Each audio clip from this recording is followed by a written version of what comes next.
సింగరేణిలో టోకెన్ సమ్మెపై మంచిర్యాల జిల్లా శ్రీరాంపూర్ SRP 3 దగ్గర నుంచి ఐ న్యూస్ ప్రతినిధి శ్రీనివాస్ అందిస్తున్న తాజా వివరాలు ఇప్పుడు చూద్దాం. వచ్చిన 4 లేబర్ కోడ్లను రద్దు చేయాలంటూ దేశవ్యాప్త సమ్మెలో భాగంగా ఇటు సింగరేణి కార్మికులు అయితే స్వచ్ఛందంగా తమ విధులకు హాజరు కాకుండా నిరసనలు తెలుపుతున్న పరిస్థితులు అయితే ఉన్నాయి. ప్రస్తుతానికి మనం SRP 3 గని వద్ద ఉన్నాం. మనతో పాటు ఇటు స్థానిక కార్మిక సంఘాల నేతలు ఉన్నారు, వారిని కూడా అడిగి తెలుసు. సార్ చెప్పండి సార్, దాదాపుగా గత కొన్నేళ్ళుగా కూడా 4 లేబర్ కోడ్ రద్దు చేయాలంటూ కూడా మీరు నిరసన కార్యక్రమాలు చేస్తున్న సందర్భాలు అయితే ఉన్నాయి. ఈసారి ఎటువంటి సమ్మె చేయబోతున్నారు? కార్మికులకు అండగా ఏ రకంగా ఉండబోతా ఉన్నారు? రెండవసారి అధికారంలోకి వచ్చిన తర్వాత నరేంద్ర మోడీ ప్రభుత్వం ఈ బలంగా ఉన్న ఈ చట్టాలన్నింటినీ రద్దు చేసి 4 కోడ్లను తీసుకురావడానికి పార్లమెంట్లో ఆమోదం తెలపడం జరిగింది. కానీ ఆ ప్రమాదాన్ని గుర్తించిన జాతీయ సంఘాలు మిగతా అన్ని సంఘాలను కలుపుకొని దేశవ్యాప్తంగా సమ్మెకు పిలుపునిచ్చి ధర్నాలు రాస్తారోలకు పిలుపునిచ్చిన సందర్భంగా దానికి జడిసి ఆ చట్టాలను అమలు చేయడం, అంటే 4 కోడ్లను అమలు చేయడం అనేది వాయిదా వేయడం జరిగింది.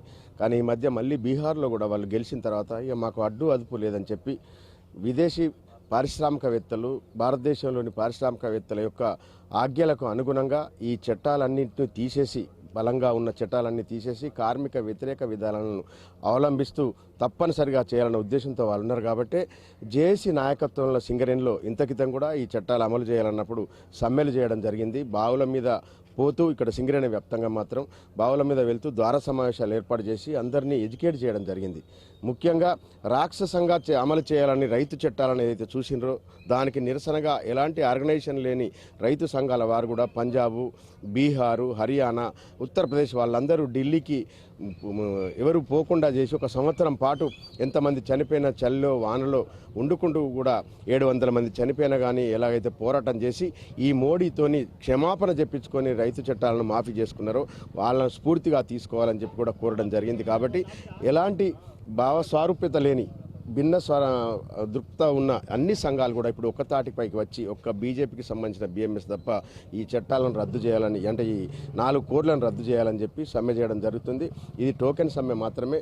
దీనితోని వారి కనువిప్పు కలగాలని చెప్పి మేము కోరుకుంటున్నాం. లేకుంటే నిరవధిక సమ్మెకు కూడా పిలుపునిచ్చిన అందరూ కలిసి రావాలని చెప్పి సంఘాలందరూ కూడా నిర్ణయం చేయడం జరిగింది. దానికి అనుగుణంగా ఈరోజు చేసిన ఈ సమ్మె పిలుపుకు కార్మికుల నుంచి అనూహ్యమైన స్పందన. జనరల్గా ఎక్కడైనా బావుల మీద కొంతమంది వచ్చిన తర్వాత రిటర్న్ పోవడం జరుగుతుంది.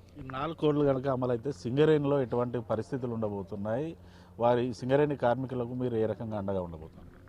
ఏదైతే 44 చట్టాలు కార్మిక వర్గం పోరాడి సాధించుకున్నటువంటి చట్టాలు ఉన్నాయో దానికి 4 కోడ్ల కిందికి ఇవన్నీ కవర్ చేయడం ద్వారా కార్మిక వర్గం కట్టుబానిసలుగా మారింది.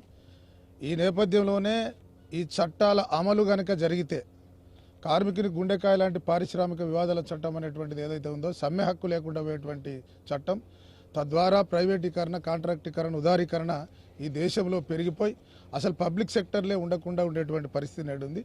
బొగ్గు రంగంతో సహా ఈ దేశంలో ఉన్నటువంటి కేంద్ర ప్రభుత్వానికి అనుబంధంగా ఉన్నటువంటి ఏవైతే సంస్థలు ఉన్నాయో LICలు కావచ్చు, రైల్వేస్ కావచ్చు, కస్టమ్స్ కావచ్చు, విమానయానం కావచ్చు, ఓడరేవులు కావచ్చు, వాళ్ళ మిలిటరీకి మందుగుండు సప్లై చేసేటువంటి ఆర్డినరీస్ ఫ్యాక్టరీలు కావచ్చు, ఇవన్నీ కూడా మూతపడేటువంటి ప్రమాదం ఉంది.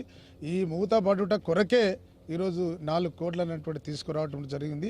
ప్రధానంగా ఈ 4 కోడ్లు అనేటువంటి కనుక భారతదేశ కార్మికులపై, బొగ్గుగని కార్మికులపై పడినట్లయితే ప్రధానంగా ఫిక్స్డ్ టర్మ్ ఎంప్లాయ్మెంట్ అనేది రాబోతూ ఉంది. నిన్నటి వరకు ఏదైనా ఉద్యోగి వాళ్ళు అపాయింట్ అయితే 60 సంవత్సరాలు, 61 సంవత్సరాలు ఉంటామనేటువంటి గ్యారెంటీ ఉండే. భవిష్యత్తులో వచ్చేటువంటి రిక్రూట్మెంట్లన్నీ 2 సంవత్సరాలు, 3 సంవత్సరాలు ఉండేటువంటి పరిస్థితి ఉంది ఫిక్స్డ్ టర్మ్ ఎంప్లాయ్మెంట్. రెండవది ఏమంటే కార్మికుడికి సంబంధించినటువంటి మూల వేతనము అనేది ఏదైతే ఉందో దానిలో సగం మాత్రమే అలవన్సులు ఉండాలనేటువంటిది కార్మిక వ్యతిరేకమైనది. అలాగే ఇవాళ పని గంటలు అనేటువంటి కూడా మేడే అమరవీరుల సాక్షిగా ప్రపంచ దేశ కార్మికులు ఈరోజు 8 గంటల పనిదినం అనుభవిస్తున్నారు. ఇది ఈ కోడ్ అమలు తర్వాత అది లేచిపోయేటువంటి పరిస్థితి ఉన్నది. ఇవాళ 10 గంటలు, 12 గంటలు, 16 గంటలు కూడా కార్మికులతోటి పని చేయించేటువంటి అవకాశం ఉంది. ఇవాళ నిన్నటి వరకు కార్మికుడు పోరాడి ఏదైతే PF అనేటువంటిది సాధించుకున్నారు, భవిష్యత్తులో 50 కోట్ల మంది ఇవాళ బొగ్గు రంగంతో సహా అన్ని వర్గాల కార్మికులకు సమ్మె పిలిపించి దేశంలో ఇవాళ చీకటిమయం చేసిన నరేంద్ర మోడీని గద్దె దించేంత వరకు కూడా విశ్రమించబోమని, అలాంటి మిలిటెన్సీ ఇవాళ బొగ్గు గని కార్మికులతో పాటు అన్ని వర్గాల కార్మికులు సిద్ధంగా ఉండాలని కోరుతా ఉన్నాం. చూడొచ్చు, ఇటు సింగరేణి కార్మికులతో పాటు ఇటు కార్మిక సంఘాల నుంచి అయితే ఒకటే డిమాండ్ వినిపిస్తుంది. ఈ 4 లేబర్ కోడ్లు కనుక సింగరేణిలో అమలైతే పూర్తిగా కేంద్ర కనసల్లో ఉన్న సంస్థలు ప్రైవేట్ పరమయ్యే అవకాశాలు ఉన్నాయి. ఖచ్చితంగా పాత పద్ధతిలో ఉన్న 44 కోడ్లను కొనసాగిస్తూ 4 కోడ్లను కూడా రద్దు చేసేంత వరకు తాము నిరవధిక సమ్మెలు చేయడానికి కూడా సిద్ధంగా ఉన్నామంటూ ఇటు కార్మిక సంఘాల నేతలు అయితే చెప్తున్న పరిస్థితులు ఉన్నాయి. వీడియో జర్నలిస్ట్ రమేష్తో శ్రీనివాస్, ఐ న్యూస్, SRP3 గనివర్ధన్.